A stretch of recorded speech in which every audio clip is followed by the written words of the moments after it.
Hello friends, welcome back. हम आपके लिए लेके आए हैं हिमाचल प्रदेश में मल्टीटास्क वर्कर की भर्ती को लेकर एक नया अपडेट। तो हिमाचल प्रदेश मल्टीटास्क वर्कर की भर्ती में एक नया बदलाव होने जा रहा है। शिक्षा विभाग संशोधन कर रहा है रूल 18 के प्रावधानों को और इसे रूल 7 में जोड़ने की तैयारी चल रही है। राज्य सरकार शिक्षा विभाग की पार्ट टाइम मल्टीटास्क वर्कर भर्ती नीति को फिर बदलने जा रही है।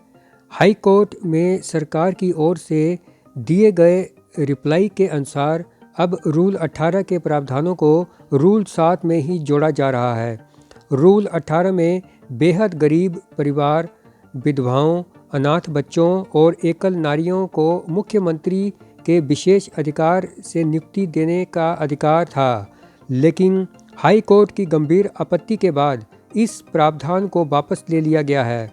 अब सरकार रूल 7 में बनाई गई भर्ती प्रक्रिया में ही रूल 18 वाली कैटेगरी को जोड़ेगी, लेकिन रूल 7 में और भी कई बदलाव होंगे। इसमें घर से स्कूल की दूरी के आधार पर दिए जाने वाले अंकों को हटाकर कोई नई व्यवस्था जोड़ी जाएगी। वजह यह है कि इस दूरी को नापने और इस बारे में प्रमाण पत्र देने के लिए ना तो राजस्व विभाग तैयार है और ना ही पंचायती राज विभाग। ऐसे में इस विवादित प्रावधान को हटाना होगा और इसके साथ ही पात्रता के अंकों में विधवाओं, अनाथ बच्चों और गरीब परिवारों को शामिल करना होगा।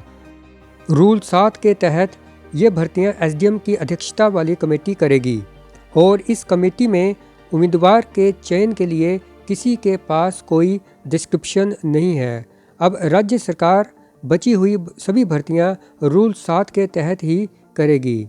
राज्य के सरकारी स्कूलों में कुल 8,000 पद इस भर्ती नीति के हिसाब से भरे जा रहे हैं और इसमें से करीब 150 लोगों को स्कूलों में नियुक्ति भी दी जा चुकी है।